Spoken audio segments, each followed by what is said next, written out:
সকলকে জানাই জয় যিশু খ্রিস্টতে প্রিয় আমার ভাই বোনেরা।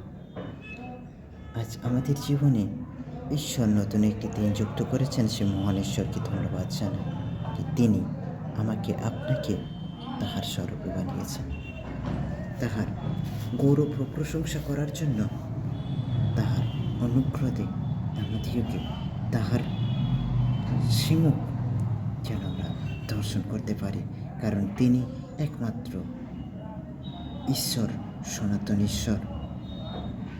তিনি আমাকে আপনাকে এই পাপের হাত থেকে মুক্তি দিয়েছেন,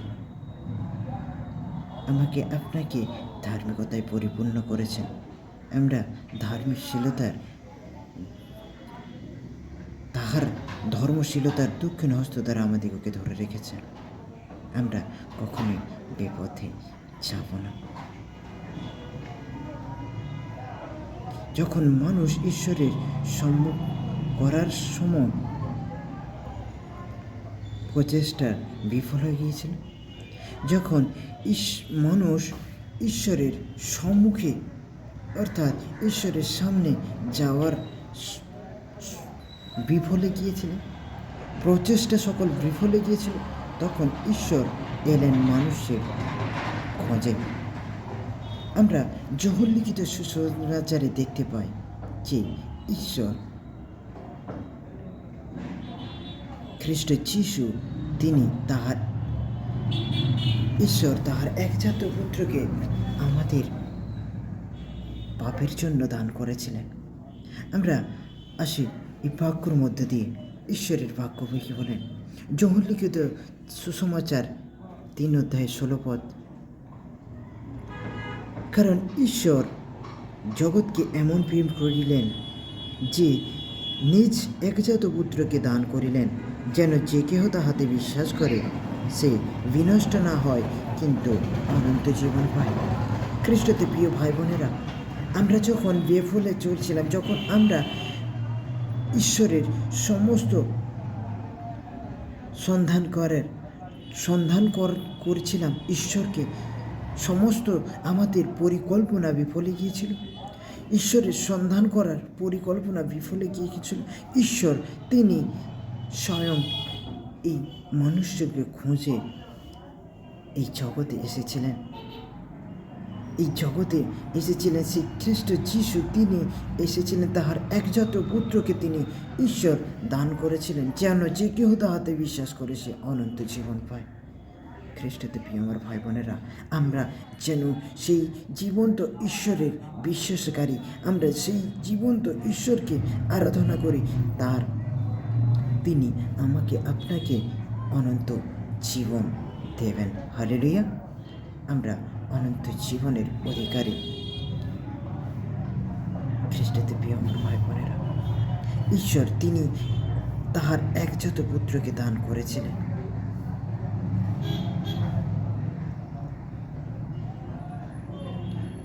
ঈশ্বরকে কেউ কখনোই দেখেনি।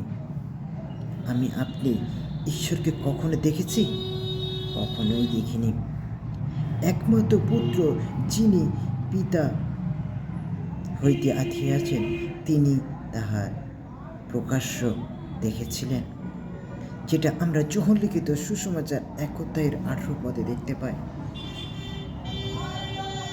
পিতাকে কে দেখেছিলেন? তার পুত্র খ্রিস্ট যিশু তিনি পিতাকে দেখেছিলেন, ঈশ্বরকে দেখেছিলেন। তিনি একমাত্র প্রকাশ্য ঈশ্বরকে দেখেছেন।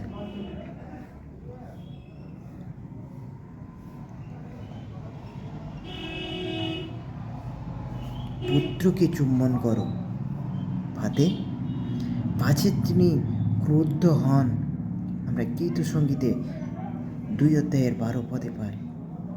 পুত্রকে চুম্বন করো। দাউদ তিনি বলছেন, আমরা জানি সকলেই, দাউদ একজন রাজা ছিলেন, ধার্মিক রাজা। তিনি বলছেন পুত্রকে চুম্বন করো, পাছে তিনি ক্রুদ্ধ হন। হালেলুয়া! আমরা পুত্রকে চুম্বন করি, পাছে তিনি ক্রুদ্ধ হন। আমরা যোহন লিখিত সুসমাচার 3:63-36 পদে যাই, সেখানে ঈশ্বরের বাক্য আমাদের জন্য কি বলছেন। বলছেন, যে কেহ পুত্র বিশ্বাস করে সে অনন্ত জীবন পায়, কিন্তু যে কেহ পুত্রকে অমান্য করে সে জীবন দেখিতে পায় না, কিন্তু ঈশ্বরের ক্রোধ তার ওপর অবশিষ্ট করিবে। ঈশ্বরের সন্তানেরা, খ্রিস্টতে প্রিয় আমার ভাই বোনেরা, যে কেহ পুত্রতে বিশ্বাস করে সে অনন্ত জীবন পায়। পুত্র খ্রিস্ট যিশুতে যে কেহ বিশ্বাস করে সে অনন্ত জীবন পায়, কিন্তু যে পুত্রকে অমান্য করে। আমরা এই সমাজের মানুষকে অনেককে দেখি, তারা বলে খ্রিস্ট হচ্ছে বিদেশি ঈশ্বর, যিশু হচ্ছেন ইসরায়েলের ঈশ্বর, যিশু আমাদের নয়, যিশু খ্রিস্টানদের ঈশ্বর। কিন্তু ঈশ্বর বলছেন, যে কেহ পুত্রতে বিশ্বাস করে সে অনন্ত জীবন পায়। আমরা এই প্রত্যেকটি বাইবেলের প্রত্যেকটি পৃষ্ঠায় কোথাও দেখি না যে খ্রিস্টানদের জন্য যিশু, খ্রিস্টানদের ঈশ্বর যিশু, খ্রিস্টানরা এই যিশুকে গ্রহণ করতে পারে, আমরা কোথাও দেখি না। খ্রিস্টতে প্রিয় আমার ভাই বোনেরা, যারা অমান্য করছেন, যারা খ্রিস্টকে ব্যঙ্গ করছেন, যারা খ্রিস্টের অনুসন্ধানকারীদের ব্যঙ্গ করছেন, ঈশ্বর ক্রুদ্ধ তাহাদের উপর অবস্থিত করিবে, ঈশ্বরের ক্রোধ তাহাদের প্রতি অবশিষ্ট করিবে। ঈশ্বরের সন্তানেরা, খ্রিস্টতে প্রিয় আমার ভাই বোনেরা, আমরা যারা ঈশ্বরের খ্রিস্ট যিশুতে বিশ্বাস করছে চলছি, আমরা যেন সেই বিশ্বাসে অটল থাকতে পারি। কারণ আমাদের বিশ্বাস থেকে যারা আজ খ্রিস্টকে অন্যদের ঈশ্বর বলছে, যে খ্রিস্টকে খ্রিস্টানদের ঈশ্বর বলছে, যিশুকে খ্রিস্টানদের ঈশ্বর বলছেন, তারা যেন পরিবর্তন হতে পারে, তারা যেন তাদের মন ফেরায়।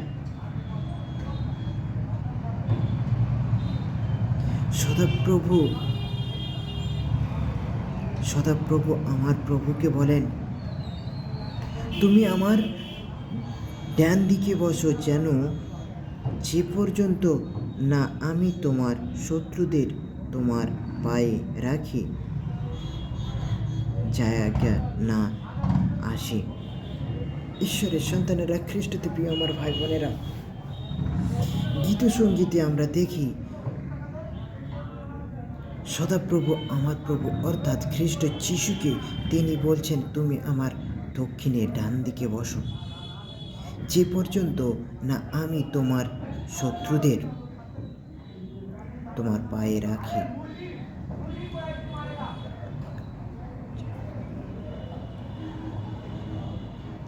তোমার শত্রুদের তোমার পায়ের রাখার জায়গা না নিয়ে আসি। তিনি তাহার শত্রুদেরকে তাহার পায়ের জায়গা না নিয়ে আসে, কারণ তাহার শত্রুরা তাহাকে বিভিন্নভাবে লাঞ্ছিত গঞ্জিত করেছেন, গঞ্জনা করেছেন। খ্রিস্টতে প্রিয় আমার ভাই বোনেরা, আমরা ঈশ্বরের সন্তান, আমরা প্রত্যেককে খ্রিস্ট যিশুর অনুসন্ধানকারী করব, কারণ খ্রিস্ট যিশুই তিনি একমাত্র ঈশ্বর, তাহার ব্যতি রেখে অন্য কেউ নয়। আমরা মথিলিখিত সুসমাচার 16 অধ্যায়ের 17 পদ, সেখানে দেখি প্রভু যিশু সম্পর্কে পিতা ঈশ্বরের সাক্ষ্য। প্রভু যিশুর সম্পর্কে পিতা ঈশ্বরের সাক্ষ্য। পিতা ঈশ্বর কি সাক্ষ্য দিয়েছিলেন?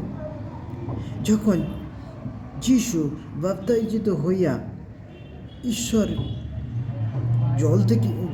যিশু জল থেকে উঠলেন, সেই সময় স্বর্গ খুলিয়া গেল এবং স্বর্গের আত্মা কপতের ন্যায় যিশুর কাছে এলেন এবং স্বর্গ থেকে এই ধ্বনি হয়েছিলেন, ইহাই আমার প্রিয় পুত্র, ইহাতেই আমি প্রীত।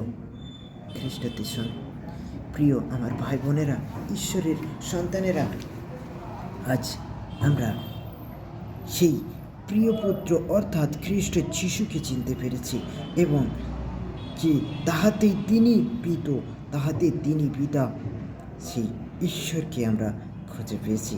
আমরা সেই ঈশ্বরের আরাধনা করছি। আমরা যেন শেষ পর্যন্ত স্থির থাকতে পারি, কারণ ঈশ্বরের বাক্য বলে যে কেহ শেষ পর্যন্ত স্থির থাকবে সে ঈশ্বরের মহিমাকে দেখতে পাবে।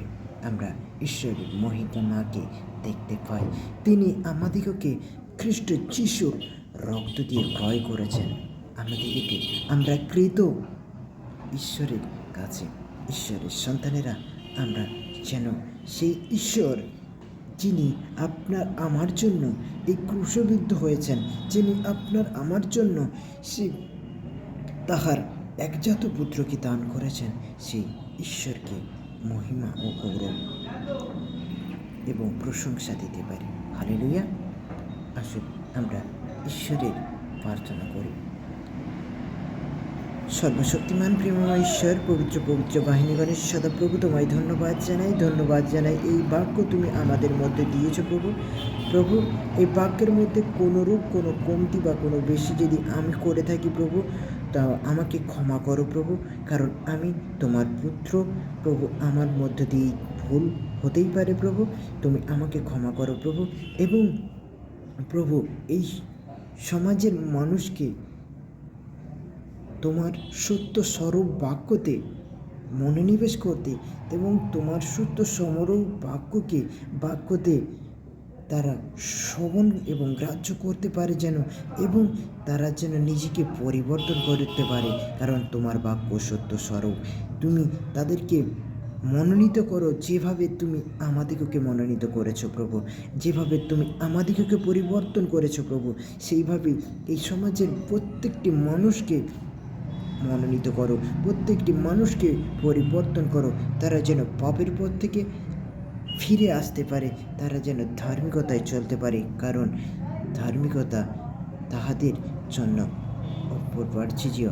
প্রভু, আমি বিশ্বাস করি পবিত্র আত্মা তুমি এই মুহূর্তে প্রত্যেকটি মনুষ্যকে তুমি চালনা করছো, কারণ তোমার বাক্য বলে তুমি আমাদের পালক প্রভু, আমরা তোমার মেষ। সেই পালক তুমি আমাদিগকে চালনা করো, যেমন একটা মেষের পালক মেষদিগকে চালনা করে, সেইভাবে তুমি আমাদিগকে চালনা করো। আমরা যেন দিন প্রতিদিন তোমার বাক্যতে বেড়ে উঠতে পারি, আমরা যেন দিন প্রতিদিন এইভাবে তোমার বাক্যকে প্রচার করতে পারি। যারা অবিশ্বাসীরা তোমার বাক্য শুনবে এবং তাদেরকে নিজেদেরকে পরিবর্তন করবে, তারা যেন অনন্ত জীবন পায়, কারণ তুমি যে কেউ তোমাতে বিশ্বাস করে সে অনন্ত জীবন পায় প্রভু। সেই অনন্ত জীবন তুমি দান করিয়া থাকো প্রভু। তোমার করুণা দৃষ্টি তাদের ওপর ফেলো প্রভু, তোমার আশীর্বাদ তাদের ওপর রাখো প্রভু। আমি বিশ্বাস করি পবিত্র আত্মা তুমি এই মুহূর্তে প্রত্যেকটি আত্মাকে স্পর্শ করলে প্রভু। যে কেহ এই বাক্যকে শুনবে সেই তার প্রত্যেকটি আত্মাকে তুমি স্পর্শ করবে এবং তারা যেন নিজেকে পরিবর্তন করতে পারে প্রভু। আমি বিশ্বাস করি, প্রার্থনা করি প্রভু, আমার বিশ্বাসযোগ্য প্রার্থনা ঈশ্বরের একমাত্র প্রিয় পুত্র নাসরিত খ্রিস্ট যিশুর পবিত্র নামেতে চাই প্রভু, তুমি শুনলে এবং গ্রাহ্য করলে। আমেন। আসুন আমরা যিশুর শেখানো প্রার্থনা করি। হে আমার স্বর্গীয় পিতা, তোমার নাম পবিত্র বলে মান্য হোক, তোমার রাজ্য আসুক, তোমার ইচ্ছা সিদ্ধ হোক, যেমন স্বর্গে তেমন পৃথিবীতে হোক। আজকের প্রয়োজনীয় খাদ্য আজ আমাদিগকে দাও, অপরাধ সকল ক্ষমা করো, যেমন আপন আপন অপরাধীদিগকে ক্ষমা করিয়াছি। পরীক্ষায় আনিও না, মন্দ হইতে রক্ষা করো, যুগে যুগে রাজ্য পরাক্রম মহিমা সদা তোমারই। সর্বশক্তিমান প্রেমময় ঈশ্বর, আজ থেকে তোমার আসার দিন পর্যন্ত খ্রিস্টের প্রেম প্রতি ভালোবাসা সকলের সহবর্তিত হোক। Hallelujah, hallelujah, hallelujah. আমেন।